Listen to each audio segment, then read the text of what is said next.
कागभूषुंड जी से गरुण जी महाराज कल के प्रसंग में था 7 प्रश्न किए। सबसे पहला, दुर्लभ शरीर कौन है? सबते दुर्लभ कवन शरीरा। दूसरा, बड़ दुख, सबसे बड़ा दुख क्या है? कवन सुख भारी, सबसे बड़ा सुख क्या है? फिर संत असंत मरम तुम जानो, तिनकर सहज स्वभाव बखानो। संत और असंत दोनों का मरम जानते हो, आप कृपा करके उनके स्वभावों का वर्णन करें जिससे पहचाना जा सके ये स्वभाव तो असंत का होता है और ये स्वभाव संत का होता है। 5वां, कवन पुण्य श्रुति विदित विशाला, शास्त्र प्रमाणित सबसे बड़ा पुण्य क्या है?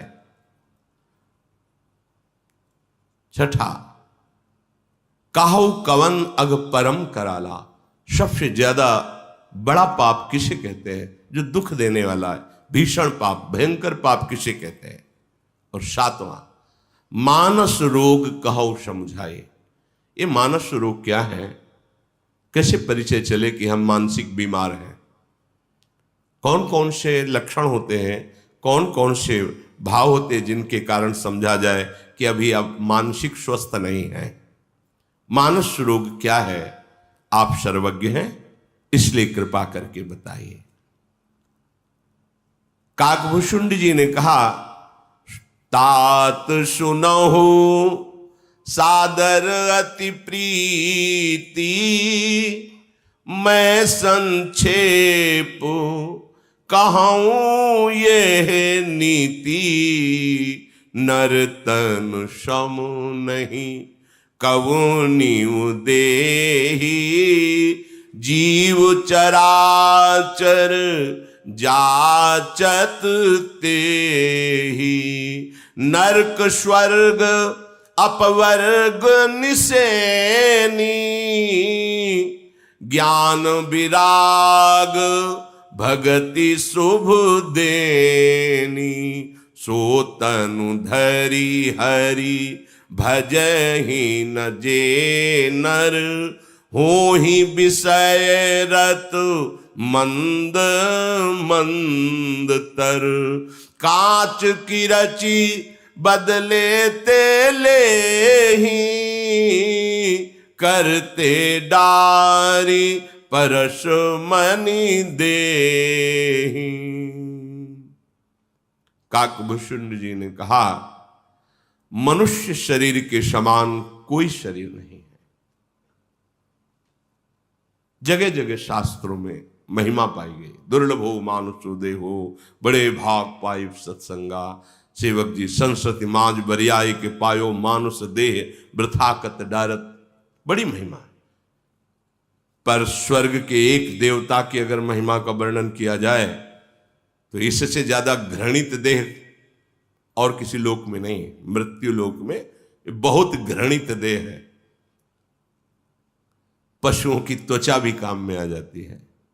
गाय के गोबर के उपले से रसोई अमनिया की जाती है, बनाई जाती है, पकाई जाती है। गाय का गोबर लीपा जाता है। कई औषधियों में गौमूत्र का प्रयोग होता है, पवित्र माना जाता है। बहुत से इसका क्या प्रयोग होता है?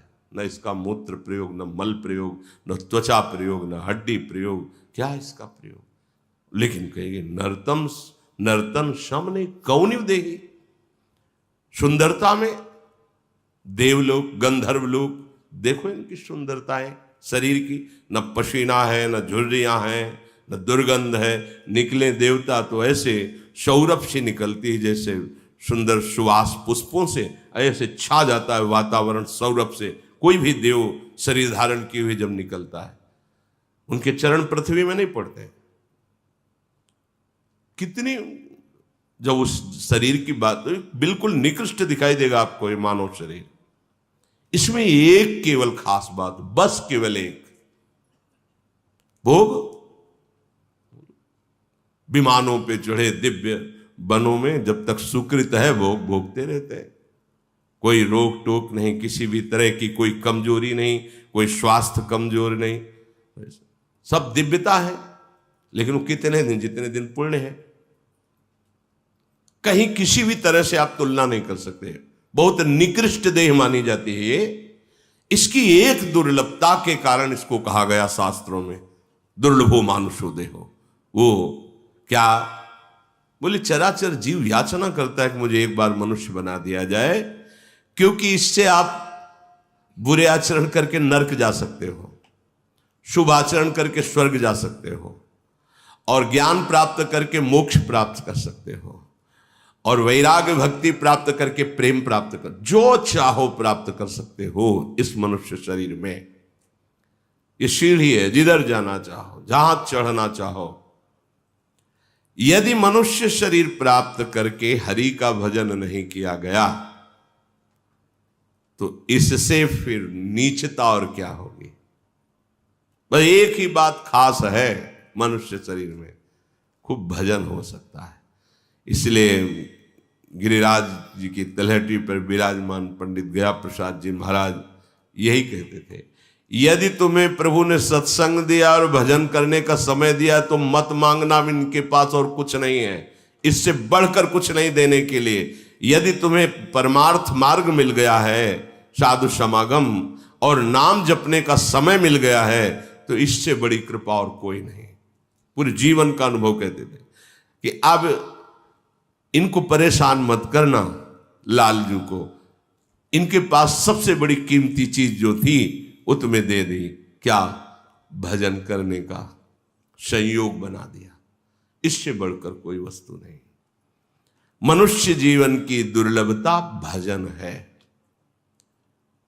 ये माया भजन नहीं करने देगी, और आपको भजन करना है, यही इस देह की दुर्लभता है। तो ऐसा नहीं है, अगर विपक्ष जोरदार है तो पक्ष उससे बहुत जोरदार है। सत्संग प्रभु दे रहे, शास्त्र स्वाध्याय करने का अवसर दे रहे, अगर हम मनन करें तो फिर माया कोई हमें परास्त ही नहीं कर सकती। पर हम लोग सुनते हैं, मनन थोड़ा बड़ा हो गया तो हो गया, पर आचरण में बिल्कुल नहीं परिवर्तन लाते, इसीलिए लाभ नहीं मिल पाता। जो मनुष्य शरीर प्राप्त करके श्री हरि का भजन नहीं करते, विषयों में अनुरक्त रहते, नीच विषयों में, वो ऐसे धोखे में पड़ रहे हैं जैसे पारस मणि को साधारण समझकर फेंक दें और चमकते हुए कांच को मणि समझकर उठा लें।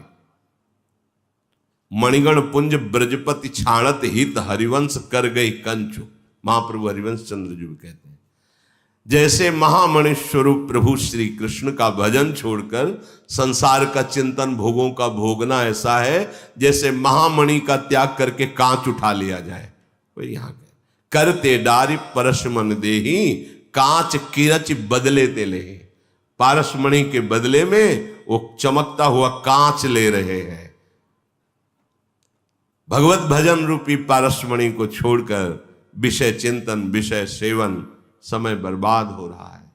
तुम कांच बटोर रहे हो, तुम्हारे हाथ में कष्ट ही कष्ट रहेगा, सुख नहीं मिलेगा। अभी समझ में तो आ जाए, बस यही भगवत कृपा इसलिए मनाई जाती है कि प्रभु कृपा करो मेरी समझ ठीक हो जाए। आज समाज की समझ बिगड़ती चली जा रही है। जब धन की प्रधानता होती तो बुद्धि फिर धर्म की तरफ नहीं देखती, और धर्म की प्रधानता होती तो प्राणों की भी परवाह नहीं होती, धन की क्या बात है। देखो, भारत देश के नौजवानों ने आजाद देश करने के लिए प्राणों की आहुति दे दी। मुस्कुराते हुए वंदे मातरम, फांसी का फंदा चूम के गले में डाल लिया, जय हिंद। या लक्ष्य अगर धन हो गया, भोग सामग्री हो गई, तो क्षण मात्र के भ्रमात्मक सुख के लिए महापाप कर बैठते हैं, और यहां जीवन भर जेल भोगते हैं, फिर नरक भोगते हैं जाके। शुभ कर्म बन गए तो स्वर्ग, जिज्ञासा से मुमुक्षुता की पूर्ति हुई तो मोक्ष पद, भक्ति वैराग्यवान तो भगवान के चरणों का प्रेम, सब कुछ देने में समर्थ है मनुष्य शरीर। जो मनुष्य शरीर को प्राप्त करके हरि भजन नहीं करते, मानो पारसमणि को फेंक कर वो कांच बटोर रहे हो। काकभुषुंड जी उत्तर दे रहे हैं कि आपने पूछा कि सबसे बड़ा दुख क्या है? असंतोष, दरिद्रता। अगर आप नमक रोटी खा रहे हो और भगवान का भजन करते हुए संतुष्ट हो, जथा लाभ संतोष सदा, काहू सु कछु न चाहोगो, आप महान धनी हैं।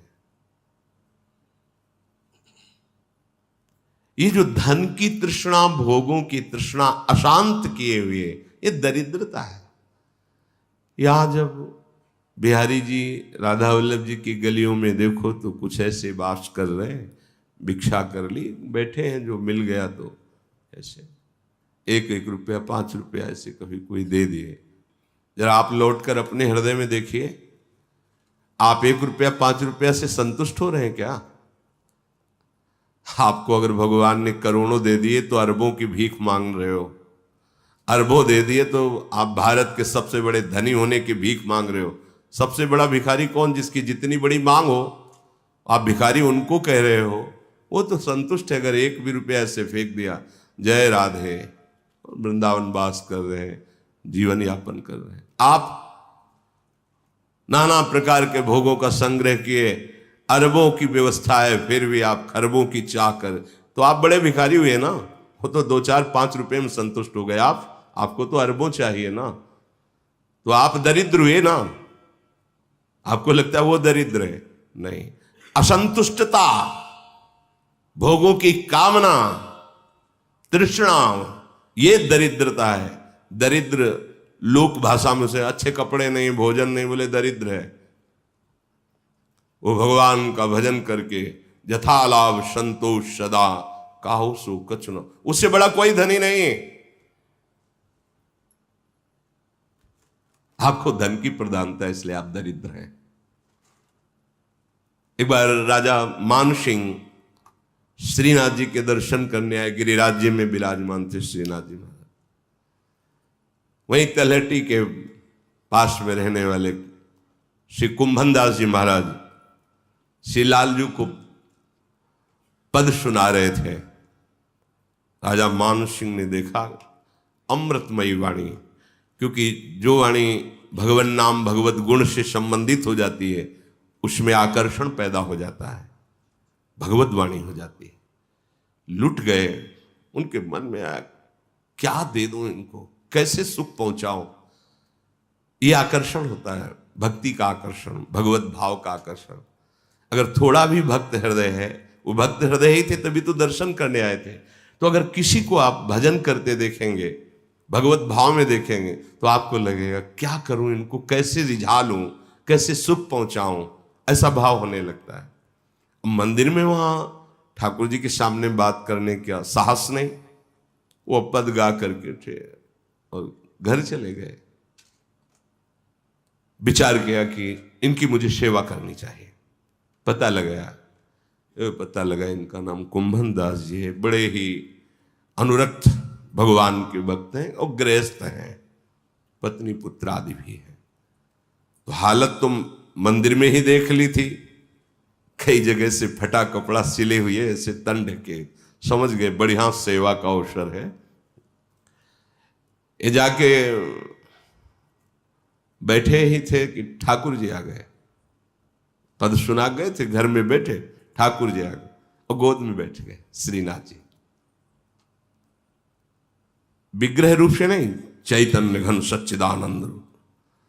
और बोले सुनो, मैं एक बात कहने आया हूं। तुमका कहो लाल जी, क्या आप कहना चाहते हो? मान जाओगे मेरी बात? बोले हाँ मान जाए। तिलक मान सिंह आए, देखा राजा, प्रभु अंतर ध्यान हो गए। पहला क्षोभ हुआ कि कुछ कहना चाहते थे लालजू, और राजा आ गया, इसलिए प्रभु अंतर ध्यान। लाली आरसी लियो, तिलक लगाना है।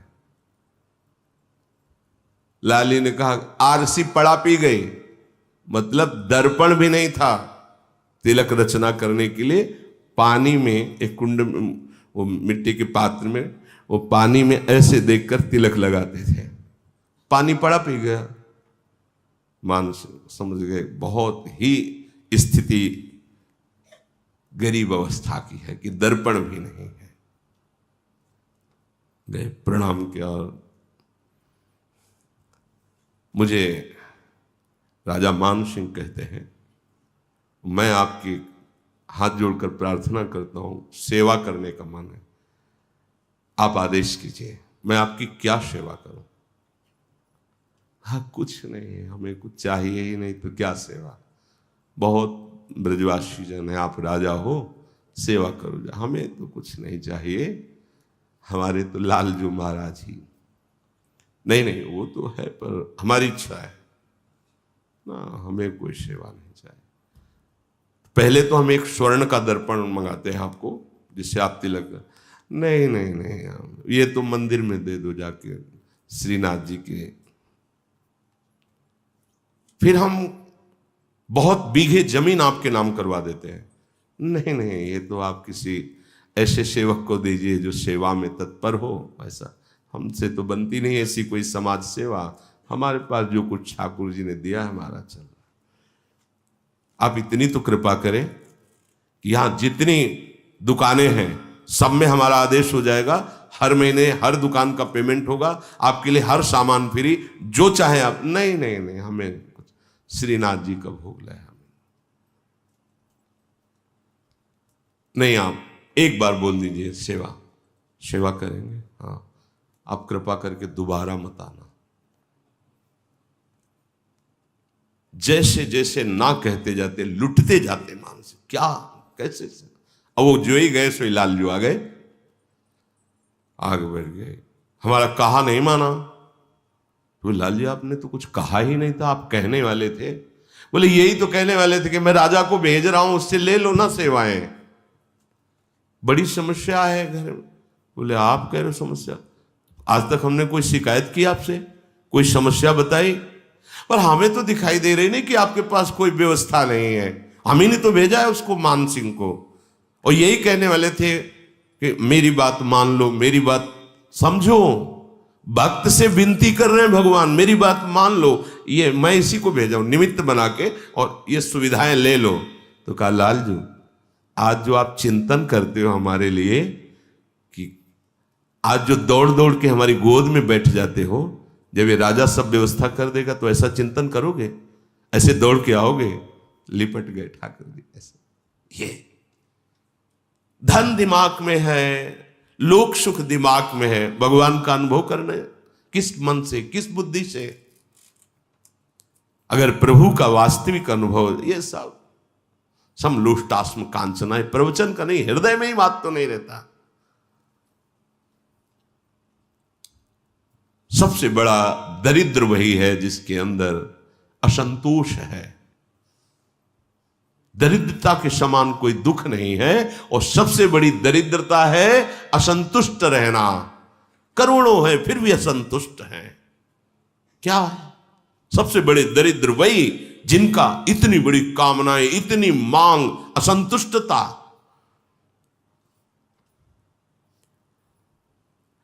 सबसे बड़ा सुख क्या है? क्या बताया सबसे बड़ा सुख? बोले संत मिलन सम सुख जग नाही। अगर भगवान का प्रेमी महाभागवत का दर्शन हो गया, संभाषण हो गया, इससे बड़ा जगत में कोई सुख नहीं। तात स्वर्ग अपवर्ग सुख, धरी तुला एक अंग, तूल न ताहे सकल मिली, जो सुख लव सत्संग। अगर क्षण मात्र के लिए संत संग मिल गया, उसके सामने मनुष्य लोक का सुख, स्वर्ग लोक का सुख, मोक्ष सुख भी हल्का हो गया।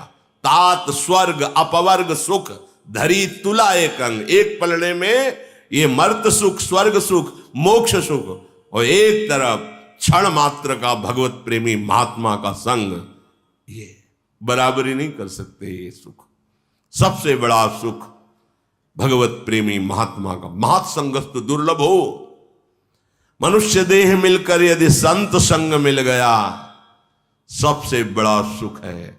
क्या आप मानते हैं अपने भाग्य में ऐसा? हृदय में सोचते कि अहो भाग्य हमारे, हमें संत समागम मिलता है? नहीं। काकभूषुंड जी कहते हैं असंतुष्टता के समान दरिद्रता कोई नहीं, और दरिद्रता के समान कोई बड़ा दुख नहीं।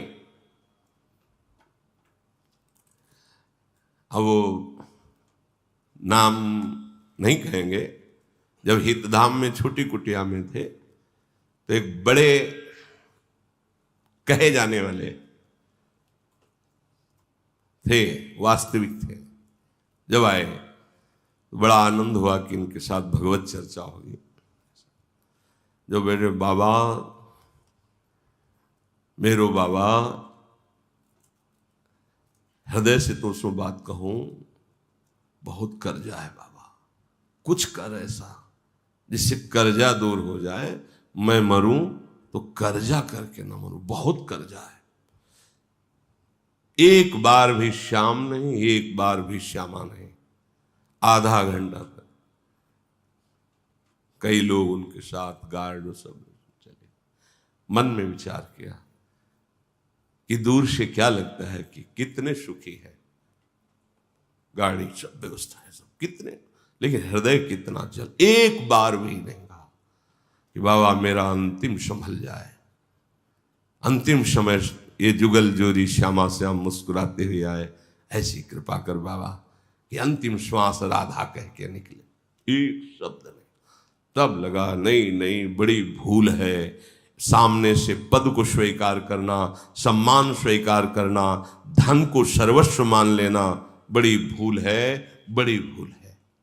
अगर इस भूल को नहीं मिटाया तो मन पछताई है, अवसर बीते। संत मिलन के समान सुख नहीं। सबसे बड़ा सुख भगवत प्रेमी महात्मा का मिलन। और हे पक्षीराज, परोपकार वचन मन काया, संत सहज स्वभाव खगराया। कैसे हम जाने कि संत हैं? तो बोले निष्काम भाव से, कोई कामना लगा के नहीं। देखो, दो कहने में लगते हैं, तुम तुम्हार सेवक असुरारी, ये स्वार्थ रहित जग जुग उपकारी। ये दो स्वार्थ रहित है, प्रभु और प्रभु के प्रेमी भक्तजन। अगर इस दो जगह भी धन के बल से पहुंचा जाए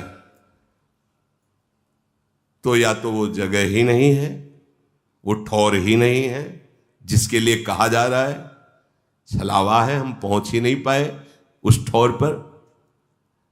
और अगर धन दे के ही ऐसा होता तो खरीद लिया जाता भगवान को भी और भक्त को भी।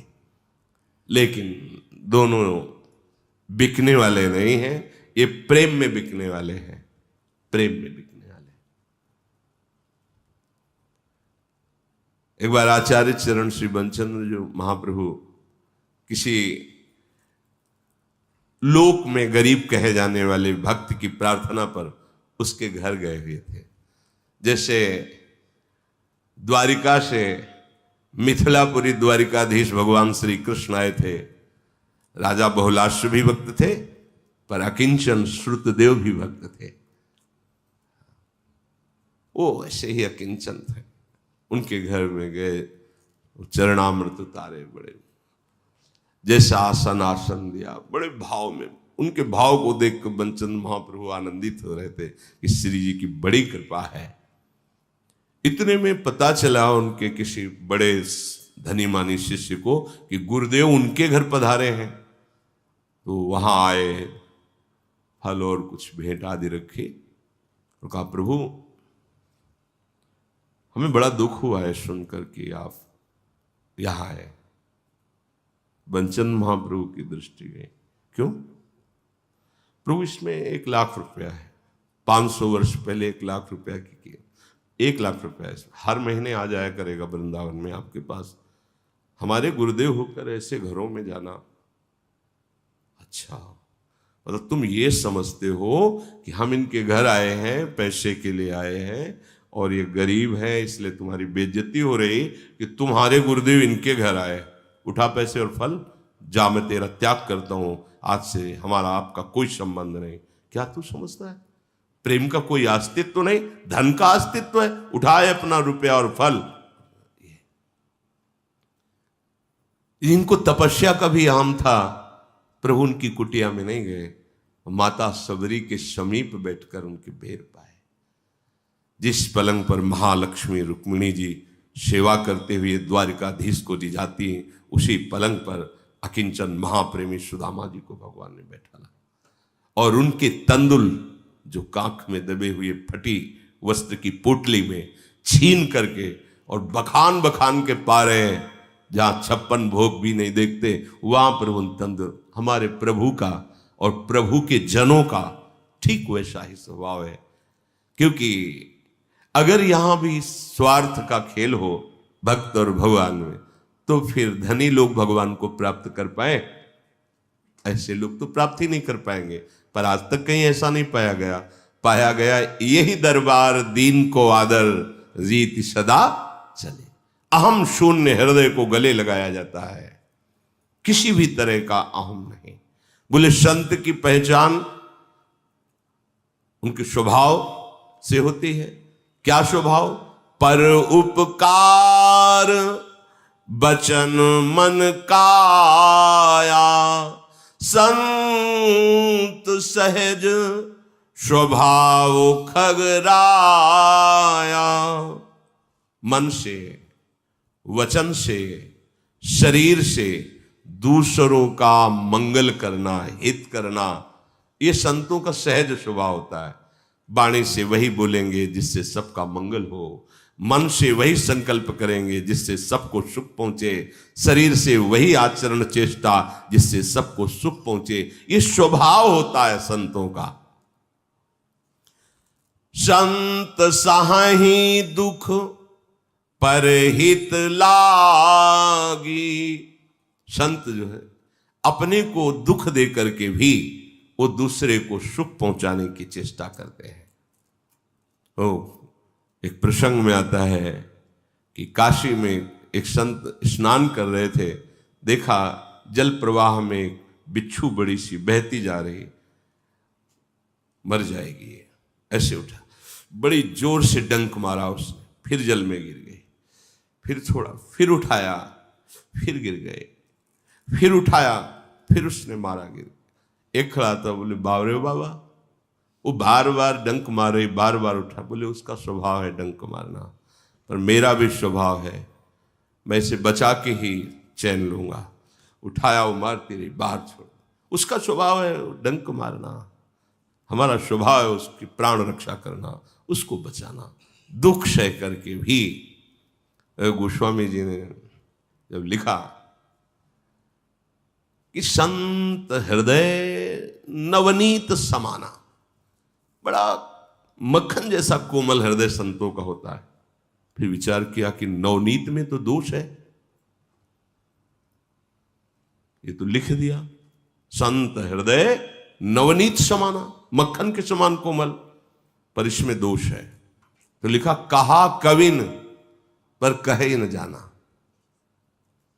ठीक से कह नहीं पाए। क्यों?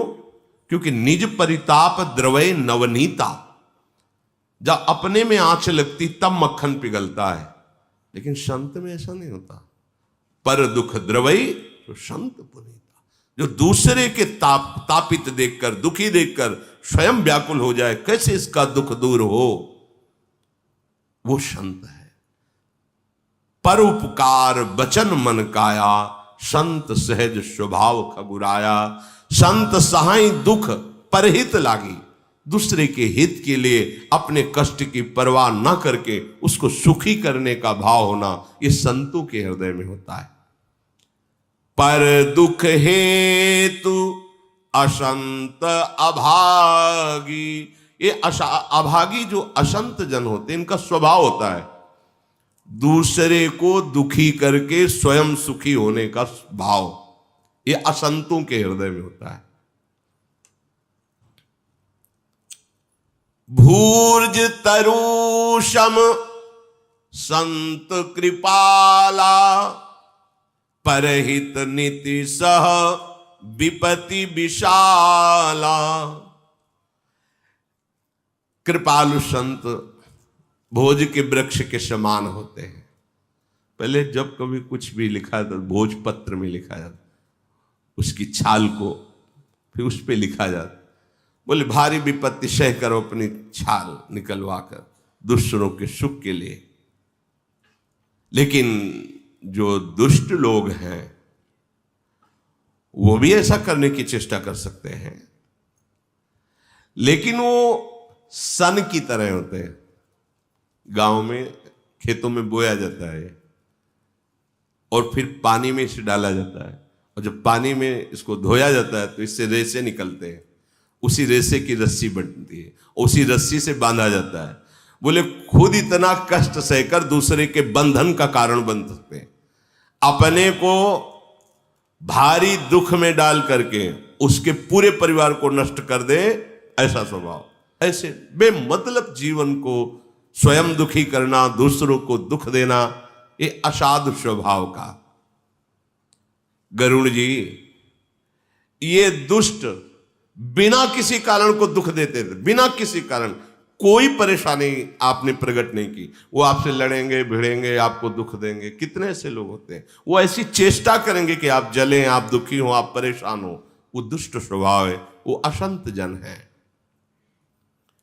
अकारण ही दूसरों का अमंगल करते रहते हैं, अकारण ही। ऐसे दुष्टों की जब उन्नति होती है, क्यों नहीं भगवान इनको रोक देते, उन्नति क्यों करवाते हैं? आप अच्छे से समझ लीजिए, 3 स्वांग भगवान के हैं, रचना, पालन और विनाश, और तीनों को बराबर सपोर्ट है उनका। जब आसुरी प्रवृत्ति बढ़ती तो दौड़ा दौड़ा करके असुरजन देवताओं को मारते, भगा देते हैं देवलोक को, और जब कालक्रम बदलता है, दैवी शक्ति बढ़ाते हैं, तो ये खेल चलता रहता है। ये खेल है, वो अपने आप से अपने आप में खेल खेल रहे हैं। क्यों म्यों करके तुम समुद्र को नहीं पार कर सकते, अगाध महिमा संपन्न प्रभु है।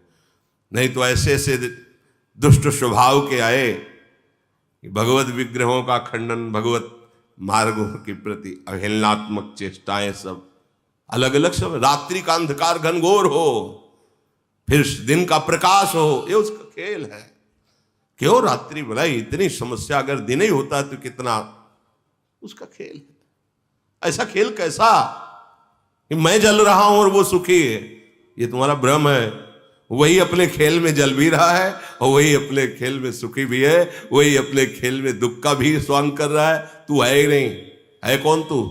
इतना सोच ले, जान ले, तो जीवन मुक्त हो जाएगा। बड़ा या रहस्य रघुनाथ कर बेग ल जाने कोई, जो जाने रघुपति कृपा सपने मोह न हो। ये संत जब अभ्युदय को प्राप्त होते हैं, अर्थात संतों में जब भागवतिक शक्ति का उन्मेष होता है, तो जगत मंगल होता है। सबको शीतलता, सबको आनंद, सबके अवगुणों का नाश, सबका महामंगल होता है। और जब दुष्टों का अभ्युदय होता है, सबको दुख, सबको अशांति, उनकी ऐसी चेष्टा होगी, सब भयभीत, अशांत, दुखी, ऐसा। भाई रात और दिन दोनों हैं। कभी संतों का अभ्युदय होता है तो कभी कभी असंतों का भी होता है, दुष्टों का बोलबाला होता है। कभी आसुरी प्रवृत्ति प्रबल होती, कभी दैवी प्रवृत्ति प्रबल होती, ये चलता रहता है, ये उनका खेल है। असुरों में सामर्थ्य कहां से आई? गौर से देखिए, समुद्र मंथन, समुद्र मंथन, प्रेरणा करने वाले समुद्र मंथन की भगवान देवताओं को बैठा के समझा, देखो असुरों से मित्रता करो, समुद्र मंथन करो, उससे अमृत, फिर अमृत पी के फिर उनसे लड़ो, जाओ प्रार्थना करो जाके। हाथ जोड़े जब सभा में प्रवेश किए तो दैत्यों ने कहा, नहीं अस्त्र मत चलाना, हमें लगता है संधि के लिए आ रहे। मित्रता का भाव रखा। मंदराचल की मथानी उठाने की कोशिश की, देवता दैत्य दोनों ने, आप उठा के समुद्र में। अब देखा समुद्र में धंसता चला जा रहा है मंदराचल, आप कच्छप रूप में। असुरों में आसुरी शक्ति पढ़ के देख लेना। देवताओं में दैवी शक्ति, वासुकी में निद्रा शक्ति, ऊपर से सहस्त्र भुजा धारण करके ऐसे दबा रहे, नीचे कच्छप रूप से देवताओं के साथ भगवान रूप से, पूरा का पूरा मंथन आप ही से। विष निकला, महादेव रूप से पी रहे। आप ही तो धन्वंतरी के रूप में प्रकट होकर अमृत, सब खेल इन्हीं का है। अगर ये जान जाओगे तो भ्रम नष्ट हो जाएगा, भगवत स्वरूप हो जाओगे। जानत तुम्हें हो जाएगी। अलग समझ रहे हो, इसीलिए दुख भोग रहे हो। संतों का अभ्युदय जगत मंगल के लिए होता है। परम धर्म क्या है? मन, वाणी, शरीर से किसी की हिंसा न करना। वचन से भी हिंसा होती। कठोर वचन बोल दिए, बाण की तरह हृदय में लगाओ, जब चिंतन आएगा आह बनेगा। किसा वाणी एक अमोल है, बहुत संभाल कर बोलिए। बाहरी चोट उतनी पीड़ा नहीं देती जितनी वाणी देती है। ऐसा कैसे बोल दिया? आह भर करके वो हृदय से, वो तुम्हारे लिए मंगल कारक नहीं होगा। सबसे बड़ा धर्म है दूसरों को दुख ना देना, न मन से, न वचन से, न कर्म से। भारी पाप क्या है? दूसरों की निंदा के समान कोई पाप नहीं है। ये वाणी से इसीलिए कहते हैं महान पाप वाणी से बन जाता है। पर निंदा के किए आवत नहीं कछु हाथ, मूर्ख पर्वत पाप को ले चल अपने साथ।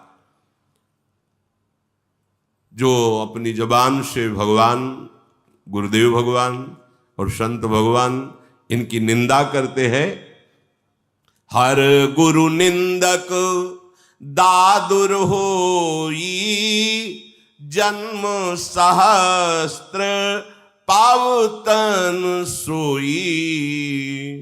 जो हर और हरि की निंदा, गुरु की निंदा, संतों की निंदा करता है, 1000 जन्म उसे मेढक शरीर के मिलते हैं। मेढक बना, मरा, फिर मेढक बना, 1000। अब क्या टर टर करो? बहुत निंदा की है, भजन नहीं किया है तो आवाज निकलेगी, लेकिन उसका कोई स्वर व्यंजन नहीं है। देखो बरसा में देखो टर टर कर रहे। जे नहीं करे राम गुण गाना, जी सुदादुर जी समान। उसकी जीप मेढक के जीप के समान व्यर्थ। नयनन संत दरस नहीं देखा, लोचन मोर पंख मिले। अगर नेत्रों से भगवत श्री विग्रह और संतों के दर्शन नहीं तो नेत्र क्या है? जिससे बनावटी नेत्र बने हो ऐसे। जो भक्तों की निंदा करता है, वैष्णव जनों की निंदा करता है, ब्रह्म ऋषियों की निंदा करता है, तो कह रहे द्विज निंदक बहु नरक भोग करी, जग जनमय बायस शरीर धरी। जो ब्रह्म ऋषियों की निंदा करने वाला व्यक्ति है वो नरक भोग करके बहुत काल तक फिर कौवे का शरीर प्राप्त करता है। जो अभिमानी शास्त्रों की, उपासकों की, वेदों की निंदा करता है वो घोर रौरव नरक में पड़ता है। हम नहीं मानते तो तुम्हारे मानने से, जो भारत सरकार ने कानून बनाया है अपराध करो कि तुम्हारे मानने से, ना मानने से थोड़ी होगा। वो तो न्याय के अनुसार, कानून के अनुसार तुम्हें दंड मिलेगा और भोगना पड़ेगा। यदि आप हरि की, गुरु की, भगवान शंकर की निंदा करोगे तो 1000 जन्म तक दंड मिलेगा, मेढक का शरीर पाओगे। यदि वैष्णवों की, ब्रह्म ऋषियों की निंदा करोगे तो बहुत कल्पों रौरव नरक भोगने के बाद कौवे का शरीर मिलेगा। जो अभिमान करके शास्त्रों की अवहेलना, देवताओं की अवहेलना, उपासकों की, वो रौरव नरक भोगेंगे। जो संतों की निंदा करते हैं उनको अगला जन्म उल्लू का मिलेगा।